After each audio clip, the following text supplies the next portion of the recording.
Donc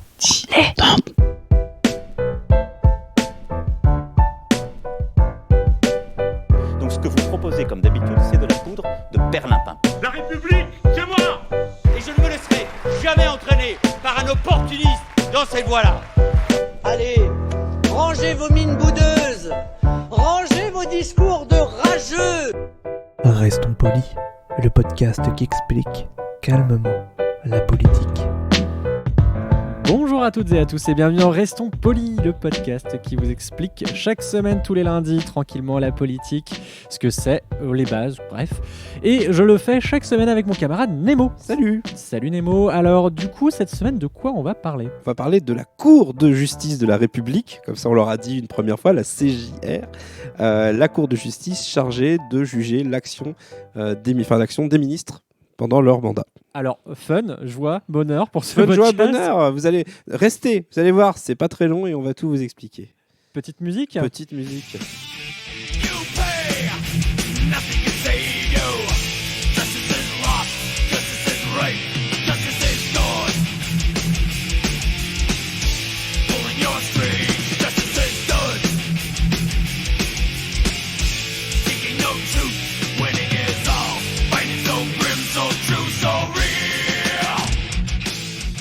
Alors, qu'est-ce qu'on vient d'écouter, mon Alors, petit cette Nemo ? douce musique, c'est du Metallica qui vient de l'album And Justice for All. Voilà. La justice pour tous, c'est un peu l'opposé de dont on va parler aujourd'hui. Donc, voilà, l'occasion de jouer du Metallica. Tu as expliqué brièvement ce que c'est la Cour de justice de la République. Donc c'est une cour qui est née en 93 suite à l'affaire donc, du sang contaminé qui avait notamment impliqué Laurent Fabius qui maintenant est au Conseil constitutionnel maintenant que j'y pense. Comme quoi, Comme ça mène à tout. Hein. Mais parce qu'il était non coupable. Oui, tout à fait. La Cour de justice a rendu un verdict non coupable envers Laurent Fabius. Ce qui n'est pas tout à fait le cas envers Edmond Hervé qui était à la santé, je crois aussi, qui était à la santé à ce moment-là. On a un fact-checker derrière qui nous dit OK, voilà, qui était à la santé, Edmond Hervé, maire de Rennes. Hein. Et du coup, voilà, lui, par contre, il est resté maire de Rennes. Donc c'est une cour de justice qui ne concerne, qui concerne en fait le gouvernement et qui en fait rend le gouvernement pénalement responsable de son action. C'est d'ailleurs le principe de la Cour de justice de la République est dans la Constitution, c'est l'article 68 pour être précis. Il est composé de 15 juges, donc il y a 12 parlementaires, donc 6 sénateurs, 6 députés, et 3 magistrats de la Cour de cassation, dont l'un va donc présider la Cour de justice de la République. Tout le monde peut donc porter plainte et saisir la cour, mais après dans les faits c'est très compliqué. Je crois qu'on peut pas la saisir directement, il faut que ça passe par analysé. Il faut que ce soit analysé. On va pas rentrer parce que déjà le sujet est un peu complexe, donc on va pas rentrer dans les détails. La réalité, c'est surtout que la Cour de justice sert à juger les ministres parce qu'en France, on a estimé que les ministres ne pouvaient pas avoir affaire à la justice courante dans le cadre de leur action. Ça va dans le même type de pensée que le fait que le président de la République a une immunité judiciaire durant son mandat et qui ne peut pas être jugé pendant son mandat. Les ministres, eux, ont leur cours. Alors pour le coup là je suis pas d'accord et j'aimerais ne serait-ce que pour me faire l'avocat du diable et expliciter en fait pourquoi ça a une raison ou non d'exister, c'est que effectivement on peut se dire que nous si quelqu'un porte plainte contre nous, on a fait un délit ou un crime, donc on a une cour spécialisée qui vient traiter selon la gravité de ce qu'on a fait. Si je suis ministre de la Santé et que j'ai fait une grosse bourde, si je suis ministre des Armées et que j'ai fait une grosse bourde, ça paraît normal que des gens, des représentants du peuple puissent juger notre action. Est-ce qu'elle a porté préjudice à l'État ou pas ? Je suis pas d'accord en fait pour le coup. Après, il y a en fait parce que je distingue deux choses. Il y a le jugement politique et le jugement judiciaire. Le jugement politique, là je te rejoins, ça doit être les représentants du peuple, c'est-à-dire que le gouvernement est responsable devant le Parlement. Il doit venir s'expliquer devant l'Assemblée nationale, il doit venir s'expliquer devant le Sénat. En revanche, lorsqu'on a affaire à des affaires judiciaires, on a parlé du sang contaminé, là on est au-delà vraiment de la simple affaire politique, où on a une affaire de santé publique, pour être tout à fait clair. Je vois pas au nom de quoi il y aurait une cour qui serait constituée très majoritairement d'hommes politiques qui viendraient examiner le plan judiciaire d'une affaire. On a là, pour moi, affaire à un mélange des genres que je trouve personnellement assez malsain, en fait. On peut. Alors, j'aurais pas utilisé cet argument-là pour contrer ce que je dis. C'est marrant. Dans le sens où, parce que t'as quand même, donc tu as 12 parlementaires, mais ça peut être des opposants. Tout à fait, mais c'est pas le sujet en fait, qu'ils soient opposants ou de la majorité, c'est pas mon sujet. Pour moi, en fait, on doit avoir affaire à des hommes de justice lorsqu'on fait. Et il y en a. Il y a quand même 3 magistrats, dont le président donc de la CJR. 3 sur 15 quoi. Alors 3 sur 15, effectivement, je suis d'accord pour dire qu'il faut peut-être augmenter. Mais ça poserait un autre problème, parce que qui est-ce qui nomme les magistrats? C'est le gouvernement. Oui, mais. C'est pour ça que je te dis que tu peux me piéger comme ça. Non, oui, d'accord. Certes, les magistrats sont nommés par le gouvernement, mais on vit dans un régime normalement où on sépare les pouvoirs entre le pouvoir judiciaire, le pouvoir législatif et le pouvoir exécutif. On pourrait revenir sur le fait que, notamment, effectivement, l'exécutif a une ministre de la Justice a une emprise sur les procureurs, mais pas sur les juges. Les juges restent indépendants. Dans la théorie, on a des cas où on pourrait en discuter, mais on va rester sur la théorie. Les juges sont indépendants et personnellement, je ne vois pas au nom de quoi cette Cour de justice de la République existe. Je comprends l'idée qui était de dire, au moment de sa création, au moment de sa création, qui était de dire, regardez, maintenant, les ministres seront responsables devant leur père, devant une Cour de justice. Le problème, c'est que c'était en 93, ça fait 16 ans, ça fait pas 16 ans, ça fait 22 ans, pardon, on est en 2019, et on regardait avant l'émission la liste des 9 affaires ou des quelques affaires qui ont lieu dans cette Cour de justice. Elle est quand même extrêmement clémente, et je veux pas faire le mec de droite qui fait c'est clément, la justice, tout ça, mais c'est un peu le cas quand même quand on regarde vraiment la clémence avec laquelle les affaires sont jugées. On a quand même beaucoup de non-coupables. Alors effectivement, pour la sanctions anecdote, très bêtes, très basses, effectivement. Donc il y a à peu près 1000 plaintes déposées, je crois, pour 9 jugements. Donc effectivement beaucoup de non coupables, des responsables mais pas coupables, ou des coupables mais dispensés de peine. Effectivement, il y a ça. Ou sinon, c'est 1 mois de sursis et 5 000 € d'amende, ce qui est quand même pas tant que ça, juste quand on a un salaire deux cas quand même très rapidement. Christine Lagarde qui était dans l'affaire Bernard Tapie. Alors pareil, on va pas rentrer dans les détails parce que ancienne ministre de l'économie, anciennement au Fonds monétaire international et actuellement donc à la Banque centrale européenne. Voilà, donc quelqu'un d'importance. C'est pas n'importe qui. Voilà, c'est pas n'importe qui. Et du coup, lorsqu'elle était ministre de l'économie, elle a été accusée, on va dire, d'avoir pris une très mauvaise décision ou une décision très favorable à Bernard Tapie. Il y a eu beaucoup de magouilles dans ces affaires. Et au final, elle s'est retrouvée donc devant la Cour de justice de la République, qui a conclu qu'il n'y avait pas eu... au final, oui, elle avait fait quelque chose de pas bien, mais il n'y avait pas de dommages financiers au final, et c'était quand même quelqu'un d'importance, qui avait une stature internationale.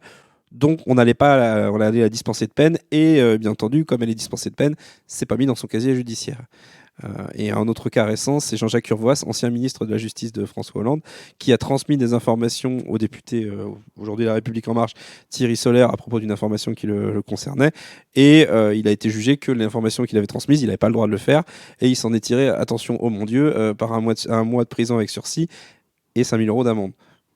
Voilà, on en est quoi. Qui effectivement est un peu léger quand on est dans le civil. En tout cas, et surtout, c'était une affaire pour en revenir sur un point de vue judiciaire, où il y a eu vraiment un grand témoin du monde judiciaire là-dessus, parce qu'en disant, si on laisse passer ça, ça veut dire qu'un ministre peut faire un peu ce qu'il veut, un ministre de la Justice peut faire un peu ce qu'il veut. Et le problème, c'est que personne n'était sûr qu'il allait être condamné, parce que justement, le monde judiciaire ne pèse que 3 voix sur 15 dans cette Cour de justice. Ceci étant dit, on aurait pu aussi dire ah oui, mais là, donc vu que la majorité actuellement est pour LREM, donc La République En Marche, donc plutôt centre droit, on peut se dire est-ce que c'est pas à l'occasion pour une majorité de se venger après 5 ans de Hollande? Tout à fait, mais dans ces cas-là, c'est pas mieux que dans l'autre sens que de la protéger. Donc on peut dire qu'au moins ils sont fermes, quoi. Ouais, c'est une façon de voir. Pour moi, j'en reviens plutôt au principe qui est de dire. Encore une fois, je comprends l'idée de dire qu'il fallait montrer qu'il y a une justice pour les ministres.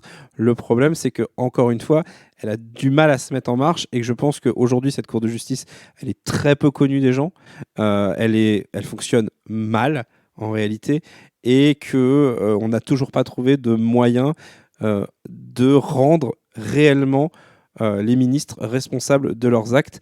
Et on en revient à l'émission de la semaine dernière où je disais justement le Parlement a peu de poids politique. C'est peut-être ça d'ailleurs le problème numéro 1, c'est que les ministres en réalité n'ont pas réellement peur d'aller devant le Parlement alors que ça devrait être le cas en fait. Ils n'ont pas réellement l'envie, même en France, de se justifier devant le Parlement alors que ça devrait même pas être le cas.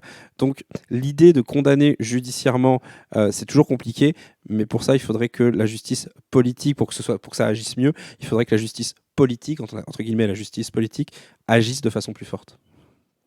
Globalement, on partage quand même le fond de notre opinion là-dessus. Ceci étant dit, j'aimerais aussi rappeler un cadre historique. Donc déjà, c'est quelque chose qui est relativement jeune, 22 ans, pour une république qui en a 50-60. Donc c'est relativement jeune, et puis c'est pas un système judiciaire auquel on est habitué. Et surtout, en fait, c'est que c'est quelque chose qui vient essayer de rééquilibrer la barre par rapport à une immunité présidentielle, où là, pendant son mandat, le président peut faire ce qu'il veut, sauf s'il fait des actes de haute trahison. Donc là, c'est vraiment espionnage, on trahit son pays, on fait la Shoah, enfin voilà quoi. Wow. Non, c'est ça, je veux dire, le seul qui doit être condamné pour trahison, ça doit être Pétain, oui, voilà, ça doit être, mais c'est un article qui est fait pour ne pas être utilisé, mais qui est fait pour être là au cas où il y en ait besoin a posteriori. Mais voilà, effectivement, la Cour de justice de la République, c'est mieux que ce qui arrive pour le président, puisque le régime semi-présidentiel tel qu'on l'a actuellement le protège énormément. D'ailleurs, on pourrait se demander ce qui pourrait arriver si vraiment on avait quelqu'un qui devenait déséquilibré au pouvoir. Est-ce qu'il y aurait vraiment des gens pour l'arrêter? Mais pour en revenir à ça, c'est que surtout, la vision de la justice, elle doit être acceptable en fait. Les gens ils doivent pouvoir accepter la justice. Or, quand on se plonge dans les détails, quand on se plonge comment aujourd'hui la justice fonctionne avec les citoyens, on va dire de base, que ce soit sa réponse à des événements sociaux comme les Gilets jaunes, ou même les événements plus sociaux comme comment on juge les pauvres, par exemple, ou comment on juge les délits d'argent par rapport aux délits de biens, ou les délits de biens par rapport aux délits de personnes, il y a une échelle de la justice qui semble disproportionnée, et la Cour de justice de la République, c'est pas de sa faute, hein, mais elle aide pas, quoi. Elle aide vraiment pas pour cette image de la justice, de mon point de vue en tout cas. Alors donc là, on va attaquer les 3-4 dernières minutes. Quelle serait, selon toi, du coup, la chose à faire? Est-ce que tu connais d'autres systèmes qui permettent de rééquilibrer la barre? Alors malheureusement, je l'avais un peu abordé tout à l'heure, je ne connais pas vraiment d'autres systèmes judiciaires. Je pense qu'en soi, la Cour de justice de la République pourrait fonctionner avec une égalité entre les magistrats et les hommes politiques présents, mais surtout, je crois fondamentalement à la politique par la politique. C'est-à-dire que, à mon sens, un ministre ferait beaucoup plus de gaffe à ce qu'il fait en termes de corruption, en termes d'erreurs, etc., s'il avait en face une commission parlementaire de contrôle qui soit véritablement capable de s'opposer à lui. C'est-à-dire qu'avec un Parlement fort qui pourrait imposer à un président en disant « là, sur ce ministre-là, vous n'avez plus de majorité, on n'a plus confiance, son travail, il n'est pas bon, il n'est pas conforme à ce qu'on attend, etc. » Ou on a contrôlé et c'est pas bon, on n'a pas confiance, etc. Il faudrait, je pense, que le judiciaire devienne en quelque sorte la conclusion de la désaffection, du désamour d'un poste pour son propre ministre. Il y aurait aussi la question des hauts fonctionnaires qui en France ont une place très importante et qui en quelque sorte cadrent énormément le ministre. Mais voilà, à mon sens, la réponse sur ce genre de choses, elle est plus politique que judiciaire. Il faut renforcer le judiciaire, mais il faut être aussi capable de renforcer les contre-pouvoirs politiques, ce qui en France est pas quelque chose de naturel et de facile à imaginer pour une classe politique qui a été abreuvée à l'élection présidentielle dont on parlait la semaine dernière. Effectivement, je te rejoins là-dessus qu'il faut aussi sanctionner les hauts fonctionnaires parce que je disais ça à un ami il n'y a pas longtemps, c'est que eux, ils restent. Contrairement aux ministres qui passent, il y en a certains qui restent et continuent parfois à faire des choses qui sont pas... Il y a une métaphore comme ça, je ne sais plus, c'est un haut fonctionnaire qui disait « les ministres sont la poussière sur les meubles ». Ah, c'est intéressant ça. C'est-à-dire qu'eux sont les meubles et eux, les ministres, est au-dessus, mais c'est la poussière sur les meubles.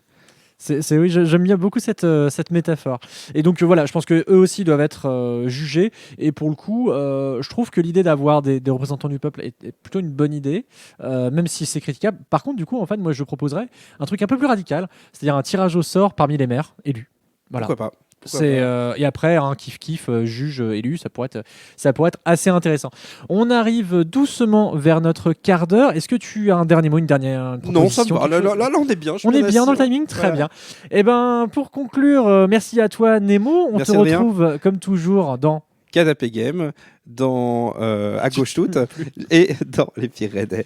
Et moi, on me retrouve dans Ludologie. Un grand merci à toi Nemo, un grand merci à Suzy Q pour le générique.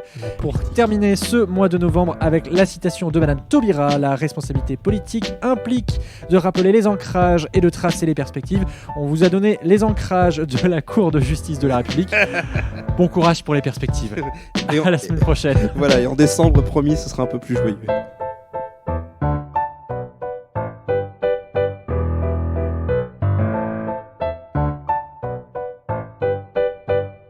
Pour soutenir ce podcast et l'association qui le porte, rendez-vous sur tipeee.com/studio-dilettante.